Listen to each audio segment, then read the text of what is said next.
તો વાવાઝોડાને લઈને હવામાન નિષ્ણાત પરેશ ગોસ્વામી અનુમાન વ્યક્ત કર્યું છે। ડીપ ડિપ્રેશન આજે સાંજ સુધીમાં વધુ મજબૂત બનશે તેવું પરેશ ગોસ્વામીનું કહેવું છે।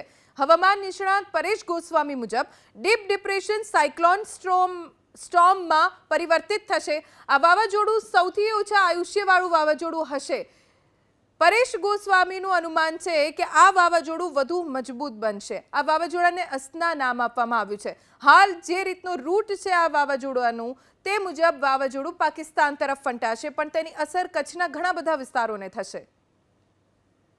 કાલે 29 ઓગસ્ટના રોજ ધીમે ધીમે આગળ વધવાનું ચાલુ થયું અને મૂવમેન્ટ ચાલુ થઈ એટલે ફરીથી અરબ સાગરમાંથી એક ભેજ મળ્યો અને ફરીથી એ સિસ્ટમ મજબૂત થઈ અને પાછી ગઈકાલે ડીપ ડિપ્રેશન બની ચૂકી હતી અને એ ડીપ ડિપ્રેશન છે એ આજે 30 ઓગસ્ટ 2024ના રોજ વહેલી સવારે કચ્છના પશ્ચિમ છેડેથી અરબી સમુદ્રની અંદર પશ્ચિમ તરફ એ ઉતરી ગઈ છે, સમુદ્રમાં ઉતરી ગઈ છે અને હવે એ સિસ્ટમ છે એ પશ્ચિમ દિશા તરફ આગળ વધી રહી છે અને આજે સાંજ સુધીમાં થોડીક વધારે મજબૂત બની અને એક પ્રકારનું સાયક્લોન સ્ટ્રોમ બનશે અને એ સાયક્લોન સ્ટ્રોમને નામ આપવામાં આવશે અસના અને આ અસના નામ પણ પાકિસ્તાન તરફથી આપવામાં આવશે અને આ જે અસના સાયક્લોન છે એ આજે સાંજ સુધીમાં બનશે। બન્યા પછી પણ સૌથી ઓછી આયુષ્યવાળું સાયક્લોન હશે। એ સાયક્લોન બન્યા પછી પણ માત્ર 6 થી લઈને 10 કલાકની અંદર એ નબળું પડીને વિખાઈ જશે અને એ સિસ્ટમ છે પશ્ચિમ દિશા તરફ આગળ વધી જશે। પણ સારા સમાચાર એ છે કે આ સાયક્લોન છે એ ગુજરાતને કોઈ રીતે અસર કરતા નથી, કેમ કે એ જે ડીપ ડિપ્રેશન સિસ્ટમ છે એ અત્યારે કચ્છથી પશ્ચિમ દિશા તરફ સમુદ્રમાં આગળ વધી રહી છે એટલે હવે જેટલો સમય વધારે જશે એમ ગુજરાતથી ખૂબ એ સિસ્ટમ દૂર નીકળતી જશે એટલે ગુજરાતને આનાથી કોઈ ખતરો નથી। એટલે અહીંયા કોઈ પેનિક થવાની જરૂર નથી, કોઈ ગભરાવાની જરૂર નથી। તો હવામાન નિષ્ણાત અંબાલાલ પટેલે પણ આ વાવાઝોડાને લઈને આગાહી કરી છે। અસના વાવાઝોડાને લઈને અંબાલાલ પટેલનું અનુમાન છે, તેમનું કહેવું છે કે 48 વર્ષ બાદ વાવાઝોડું આવશે જે જમીનથી શરૂ થઈને દરિયામાં પૂરું થશે અને ત્યારે સાયક્લોન બનવાની શક્યતા છે। સાયક્લોન પ્રથમ કેટેગરીનું છે એટલે કોઈ મોટી હરકત નથી અને આ સાયક્લોનના કારણે પવન વધારે ફૂંકાશે।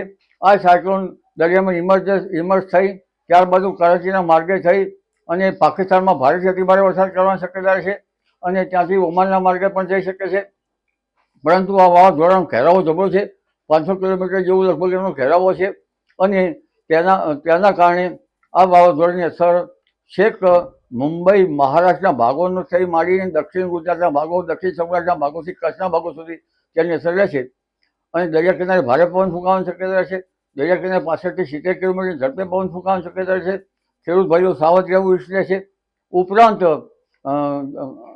અન્ય રીતે જોવા જઈએ તો આ વાવાઝોડાના કારણે લગભગ તારીખ 1 સુધીમાં કેટલાક પોરબંદરના ભાગો, દ્વારકાના ભાગો, ઓખાના ભાગો, જામનગરના ભાગો, કચ્છના કેટલાક ભાગો, ખાવડ, નલિયા આ ભાગોમાં વરસાદ કે વરસાદી ઝાપટા પડવાની શક્યતા રહે છે। કોઈ ઠેકાણે કોઈ ભારે વરસાદી આવી શકે। આજે કેટલાક ભાગમાં તડકો નીકળ્યો છે અને આ વાવાઝોડાની અસર પછી જોવા જઈએ તો આવા પ્રકારના વાવાઝોડા સામાન્ય રીતે ઓગસ્ટમાં આવતા નથી। આ અનોખી ઘટના છે, ક્યારેક જ આવતા હોય છે। વાવાઝોડા લગભગ ઓક્ટોબર, નવેમ્બર, પછી ડિસેમ્બરમાં આવતા હોય છે, એપ્રિલથી જૂનમાં આવતા હોય છે।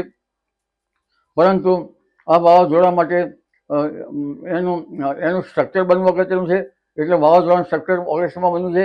આવું 1970માં બન્યું હતું। 48 વર્ષ પછીની આ પહેલી ઘટના છે અને આ વાવાઝોડાની અસર ગયા પછી પણ, ઉઘાડ નીકળ્યા પછી, તડકો નીકળ્યા પછી પણ વરસાદ ગયો નથી અને ગુજરાતના ભાગોમાં તારીખ 3 સપ્ટેમ્બરથી 10-11 સપ્ટેમ્બર સુધીમાં પુનઃ વરસાદ આવશે અને આ સપ્ટેમ્બર માસમાં કેટલાક ભાગમાં તો લગભગ પૂર આવે તો વરસાદ આવવાની શક્યતા છે। આવા વરસાદમાં ભારે વરસાદ આવશે। વડોદરાના કેટલાક ભાગમાં ભારે વરસાદ આવશે, પંચમહાલના કેટલાક ભાગમાં ભારે વરસાદ આવશે, સાબરકાંઠાના ભાગોમાં કેટલાક ભાગમાં હળવો ભારે વરસાદ આવશે। એટલે આ વરસાદની સ્થિતિ જે છે એ ગુજરાતના ઘણા ભાગોમાં તારીખ 3 થી 10 રહેશે। ખાસ કરીને પૂર્વ રાજસ્થાનના સંલગ્ન ભાગોમાં આ સ્થિતિ વધુ રહેશે। જી।